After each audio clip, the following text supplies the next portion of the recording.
I'm worried about Pete Hegseth. It seems no one wants to be his spotter, so he got a kid to do it for him. Gotta keep the butt down. Gotta keep the butt down if I can. I got it. Oh, I got it. Don't touch it! Yeah! Get it, man. There we go! Don't touch it! Usually it's other people yelling at Pete Hegseth, don't touch the bar. But the real question is, why are MAGA men obsessed with making us watch them work out? What are they hiding behind all these gym poses? I'm Amanda Marcotte. Welcome to Standing Room Only.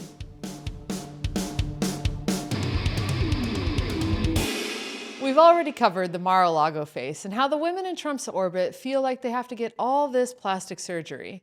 Well, there's a male version of the same strange vanity. So many of these MAGA guys want you to think that they're big muscle men, and they post workout videos.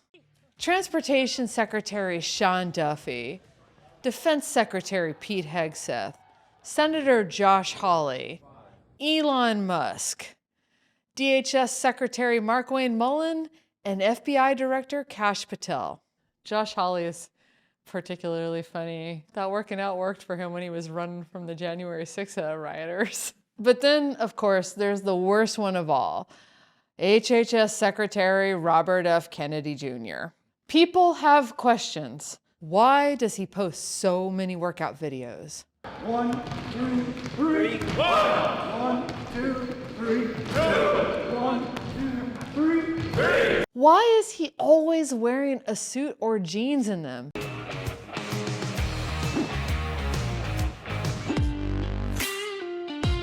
Why is he always challenging other members of the Trump administration to pull-up contests? We want to send out a challenge to Sean Duffy to come and do this. So Secretary Duffy, you're invited to do the Pete and Bobby challenge. Can you do it in under 5 minutes? 50 pull-ups, 100 push-ups. What do you think? Your challenge has been accepted. I broke my shoulder. Oh, here we go, the excuses. The excuses. Before we start, doctor said no pull-ups or no push-ups, but I'm gonna do it because of the challenge. Why is he so weird?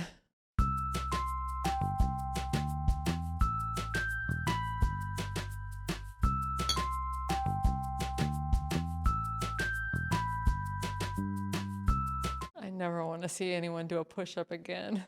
Old Bobby would tell you that this is about promoting healthy lifestyles, but if that were true, he wouldn't be tanning so much that he looks like an ad for alligator leather. Even the way that Fox News covers this, you get the sense that they don't buy this health explanation. I hate the concept of sweating, seeing people sweat in denim. You know, it's like wearing a Speedo to church. I like RFK Jr., so this is going to be difficult. I'll send him pictures of like my fish or my chameleons or reptiles or my horses, and then he'll be like, oh, let me show you this picture of one of my animals. And there'll be one picture of an animal, and the next picture, it's him shirtless with the animal. And you're like, you know, and then the next picture is just him shirtless without the animal. And you're like, I think it's safe to say, let's not seek this treasure. The fact that he's willing to keep his jeans on the whole time, I think we should be good with that. Don't send dudes or women or anybody a picture of yourself shirtless, Bobby, please. I think the shame of the Kennedy clan has a more pathetic motivation. He's just unbelievably vain. He thinks the shirtless with jeans look is hot. That's the best explanation for the jeans. If this were just about exercise, he'd wear workout clothes. This is bait to get people to stare at him.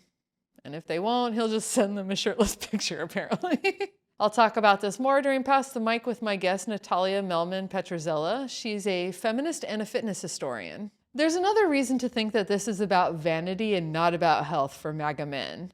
Because if their actual human bodies don't live up to their muscle man fantasies, well, there's always AI. Elon Muskだよ. And here we go. The crowd is on their feet. What an entrance. Muscle takes on the snap. What power. A huge suplex. It gets even more embarrassing. For the past decade, we've all had to listen to these dudes talk about how much ass they think they can kick. It started in Trump's first term when he said that he would have taken on the Parkland school shooter himself. I really believe, you don't know until you test it, but I think I really believe I'd run in there even if I didn't have a weapon. Now all this fake tough guy stuff is out of control. Trump is so obsessed with MMA that he booked a UFC fight on the White House lawn for the country's 250th anniversary. Elon Musk keeps challenging everyone from Vladimir Putin to Mark Zuckerberg to a fight. And then inevitably he backs down. But so many of these MAGA leaders love making violent threats. I'm in the gas. Get back. Gas is coming. Gas is coming. Death and destruction from the sky all day long. We are punching them while they're down, which is exactly how it should be. Sir, this is a time, this is a place. If you want to run your mouth, we can be two consenting adults. We can finish it here. Okay, that's fine. Perfect. You want to do it now? I'd love to do it right now. Well, stand your butt up then. You stand your butt up. Oh, hold on. Big guy. Oh, stop it. Is that your solution every No, sit down. Mark Wayne Mullen, like going for his ring, is just like, he thinks it looks tough, but all I could think of is women pulling off their earrings. What you'll notice is that all of these men are not actually risking themselves. Mark Wayne Mullen's Hold Me Back act isn't fooling anybody. It was later revealed that he exaggerates all the time, from his fighting career to his non-existent military involvement. Pete Hegseth sits in his office while others fight for him.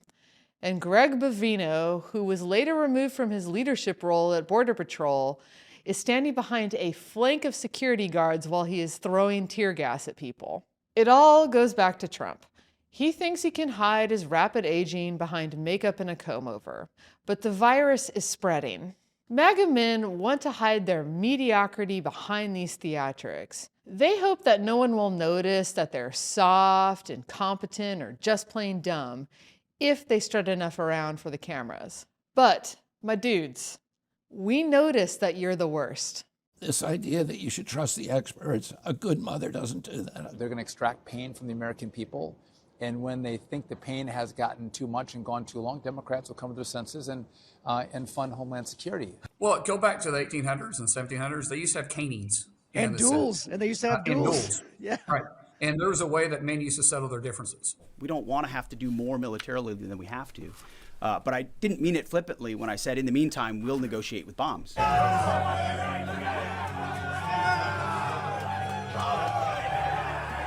MAGA is a movement of people trying to hide their mediocrity. They have a reason to care more about appearance than substance. But appearance can only get you so far, as the failure of the Iran war shows. Acting tough on camera can get you likes and even votes. But when they actually have to prove themselves in the real world, MAGA men often fall apart. My guest today is Natalia Mehlman Petrzela. She is a professor of history at the New School and also the author of Fit Nation, which is The Gains and Pains of America's Exercise Obsession. I'm so happy to be here. Thanks for having me.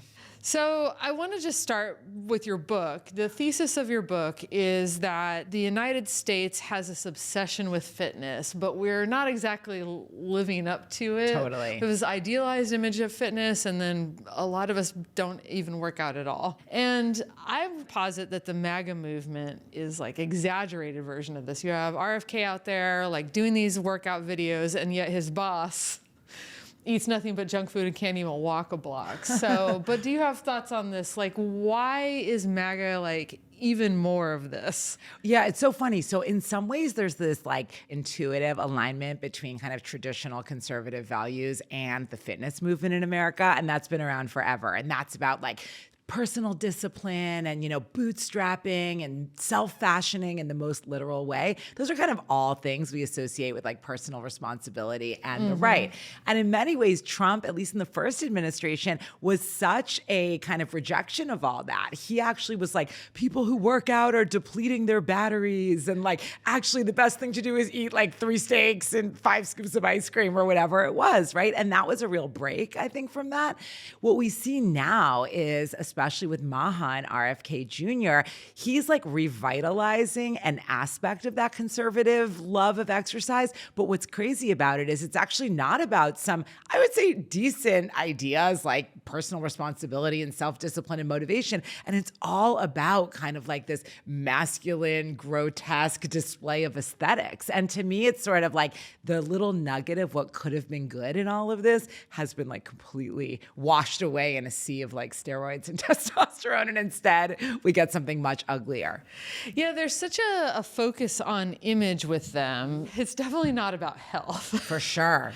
But I do think there is that piece of it that's a bit about, like, maybe not personal responsibility, like you said. I agree, that's a good thing. But, like, there's a lot of victim blaming on the right, and RFK really gets into that. He, I think, often uses exercise and food as sort of a cover for an agenda, which is take away people's health care, take away people's access to better things. Totally. And like, so the dark side of the kind of individual personal motivation side has always been, and if you're not fit and healthy, it's only your fault. And we've heard that long before RFK Jr., but absolutely, like a part of that MAGA perspective of like, just eat clean, just get up and go for a run, is that if you can't do that, you only have yourself to blame. And it's certainly not the government's responsibility to save you from that. And so I think we really see that rearing its head now because, you know, again, some good ideas, eat cleaner, right? Like go be physically active. I will never tell you that's a bad idea, like whoever is saying it.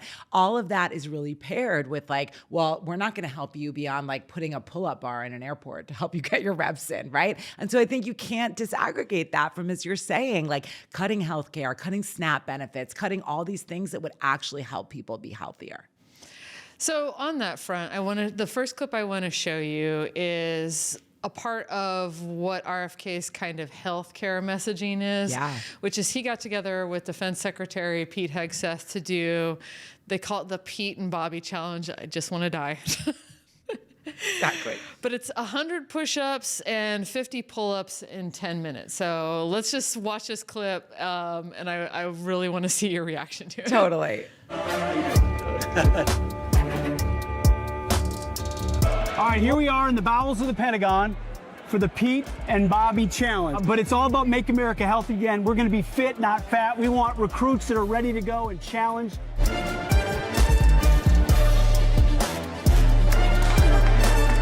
The Secretary of Defense shark attack.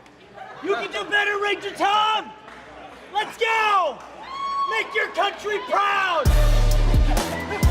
Look, there's a lot worse stuff than this coming out of this administration and RFK Jr.'s MAGA plan in general. So overall, you will never hear me trash like an incitement to people to move more. I think that is like generally a very good thing. But what's negative about this? Well, first of all, it kind of breaks my heart because like this is all dudes, right? This is all dudes, and this all dudes, you know, why are they working out? Like he said, not to be fat, right? I guess to advance American national security. And to me, like all of that has so much been a part of our language and our promotion of fitness in this country. But we actually have moved so far beyond that. Like, it's funny, in that clip, when it opened and you saw like the kind of PE class, like I guess they were actually adults, but it was in a gym. That's actually so similar to what JFK promoted when he was president. But what's interesting is that even in JFK's own administration, within that, they moved beyond exactly what we're getting now. JFK said, actually, this is for girls too. Actually, this is so everybody can have fun and move and not sit on the sidelines in life. He moved really far beyond this is just for military preparedness. This is just for male future soldiers. And so to me, it's like, this isn't the worst thing, again, coming out of MAGA, but it like just dispenses with or disposes with on purpose decades and decades of progress in terms of what federal promotion of fitness can be. And so to me, this is more about them just showing off what they can do more than actually encouraging Americans to get fit. And to me, that's like, it's just about sort of like preening for these two dudes rather than it is about what they're supposed to be doing, which is making America healthy. My second clip isn't really about fitness exactly. Okay. But it is about youth and beauty and these kinds of ideas. And it's also an excuse to talk about how when Stephen Miller was 33, he tried to start using spray-on hair for television interviews. So wow, I can't wait to see what we're gonna Goodness, this is exciting. Yeah, this is 2018. We begin today with White House senior advisor Stephen Miller. He is the president's point person on policy. One of the great tragedies that is going on in our country today is the loopholes in our immigration laws and the deficiencies in our immigration laws and left-wing activist judicial rulings that incentivize the most vulnerable populations to come to our country. So he didn't do this for very long because he got so ripped for it online.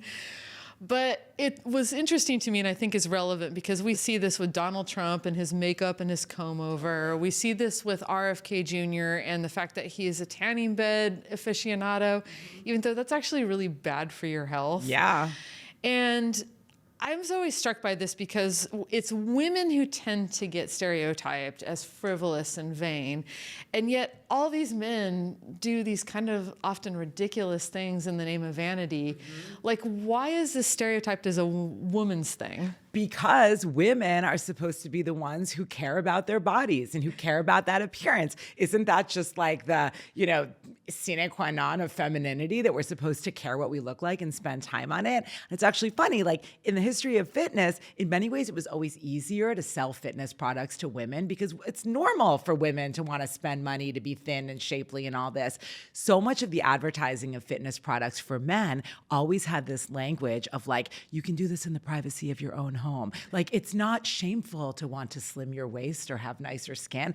And I think that what we're seeing today is actually kind of surprising in some ways, because one of the things that especially a sort of conservative, traditional version of masculinity relied on, which is like, men are about the life of the mind and, strength, but appearance is below them. And actually what we see, like you're saying, in the Trump administration is these dudes are so obsessed with what they look like, right? Right down to their tan or their hairline, or, you hear Pete Hegseth talking about it all the time when he was berating these generals of like, you don't look like generals, you're too fat, right? And like, that's not supposed to be sort of the way they talk. And I think that like, we really see, I don't quite want to say downstream effects. I think it goes sort of in both ways, but so much manosphere stuff is both so aggressively alpha male in this very retro way of like, keep women in the home.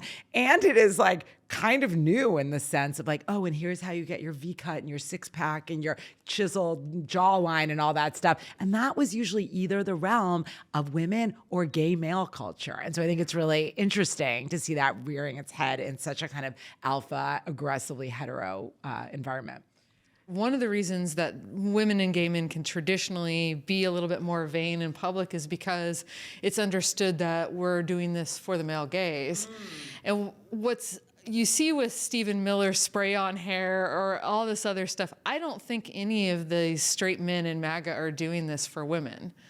Like, women don't care about spray-on hair. Yeah. They're doing it also for the male gaze. They're doing this for each other. And I think that's what's kind of interesting and new about this. Yeah, I think so too. I think that's right. They're preening for one another and to like inhabit this particular kind of masculinity. And it's interesting, there's research that shows that's not a new or MAGA thing. I remember a long time ago reading a Susan Faludi episode where she went and kind of embedded in one of the military academies, and she was taken with how much these cadets were kind of performing for one another in what was considered like very traditionally feminine ways. And so I think that stuff exists, but these guys are doing it like on Instagram for millions and millions of people, as opposed to in the privacy of, these other kinds of spaces. Yeah, I think social media has made everybody a mirror addict. Yeah, I think so. And I think we're in such an image-heavy culture right now, and these guys are really leaning into it in a way that is, I don't think, so great for society. So the last clip I want to show you today, RFK Jr., a huge part of the MAGA pitch that he's always giving to people that I think is really appealing to a lot of people, is this idea that he wants only natural things in your body, that everything's about getting back to nature and the way things were supposed to be.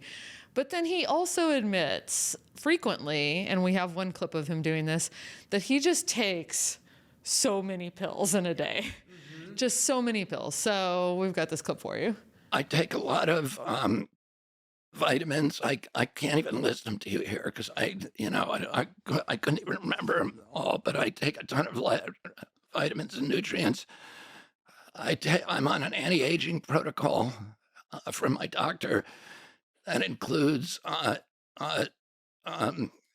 testosterone replacement, and but I don't take any steroids. Okay, buddy. Yeah.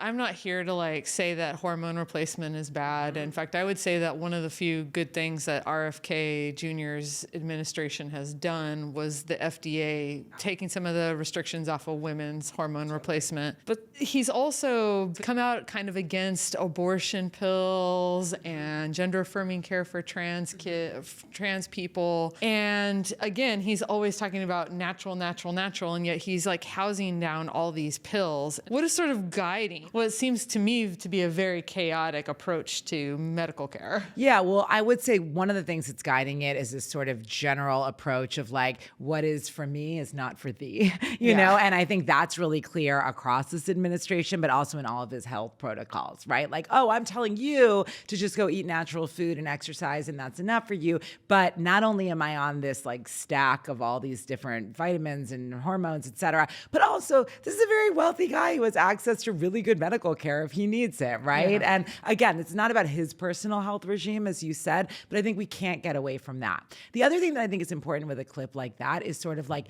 okay, what's the impact? Like, what does this mean for everyday Americans? And I think the big impact, it's just profound confusion, right? And it's a kind of like, I wouldn't even exactly call it disinformation, but it's this kind of like chaotic informational world where what do you actually do with that? You have this one sort of moralized mandate, which is like, well, you really should just resist anything from big pharma or from that the government even tells you prior to this administration, and it's all on you and these natural interventions. And that's simple, but really hard and even dangerous to put into in real life. But then you have all of these mixed messages about, well, actually this supplement or actually this nutrient or actually this hormone. And unfortunately, we have this very confusing marketplace where you can go order that stuff off the internet if you want, right? And so I think that the DIY piece is playing out not in this way that could be good, do more exercise and try to eat healthy in your personal nutrition, but actually go do your own research and order your own supplements and, you know, do what you will with that. And we're not going to help you with any of that guidance. And I think to me, that is one of the most disturbing aspects of this.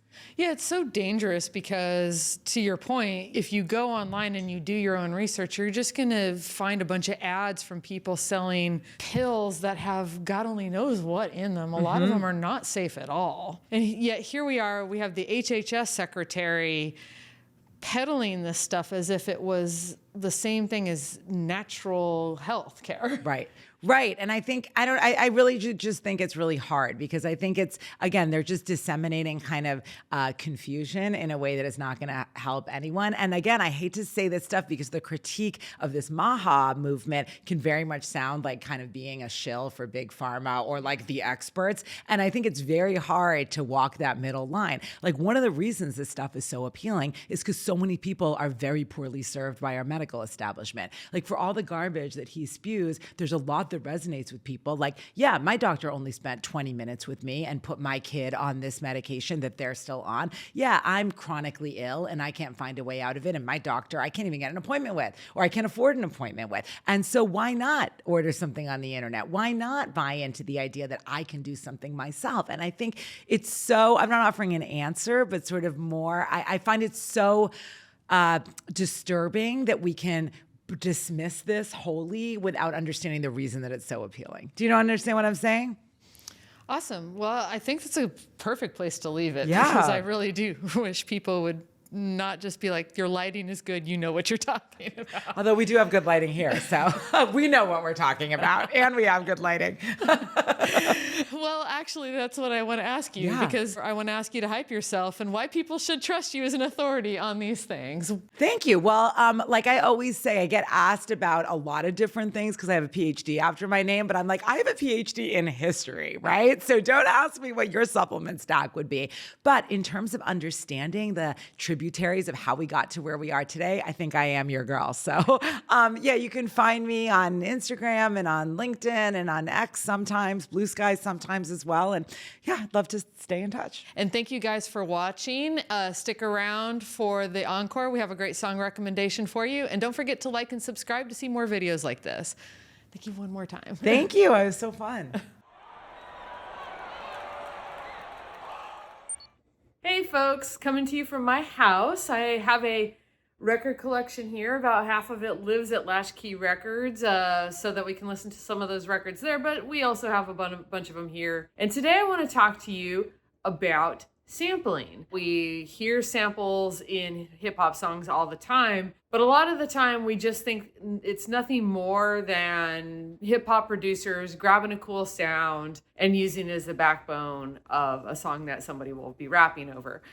But there's often little jokes and Easter eggs and tricks that hip-hop producers are doing with samples. I like my suitcase. I like my suitcase. And one of my favorite examples is, of course, a Dr. Dre production, Without Me by Eminem. You've probably heard the song a million times. It starts off with Eminem saying, and I don't want to sing it unless we get copyright claimed, but 2 trailer park girls go round me outside, round me outside. And that is a reference to a 1982 song by Malcolm McLaren called Buffalo Gals. And what's cool about this is that Buffalo Gals is a terrible song. Malcolm McLaren is one of the most famous villains of English music. He was the manager of the Sex Pistols and really did a lot of damage to the guys in that band. And then he heard hip hop and decided to hop on the train and do his own rap song in 1982. And it did chart really well in the UK, but only because I think nobody there had ever heard a real rap song before. So Buffalo Gals is like famous as one of the most terrible rap songs of all time. And it's kind of racist too. It's just a very strange song. So when Dre and Eminem bring it back for Without Me, they're kind of winking at people who know this history, right? The Buffalo Gals lyric goes, 2 Buffalo Gals go round me outside, and Eminem sort of picks it up, changes the lyrics, makes it even sillier. But I think it's also Dr. Dre winking at his audience, telling them, hey, we're aware of this racist history of this song, and we're going to reclaim it and make it into a joke. So I always smile when I hear that song. I just love that Eminem and Dre are messing with Malcolm McLaren, who again is a villain. And I just love that they're reclaiming this history. And I love that they're taking a crap on what is one of the worst rap songs of all time for one of the most fun rap songs of all time, Without Me by Eminem. If you want more Standing Room Only episodes, please click the subscribe button below. Standing Room Only started as a newsletter, and it's free to read. Click the link to subscribe. I love tips. These political battles are playing out in your communities, your towns, your neighborhoods, your schools. If you have a story, please drop me a line or leave it in comments.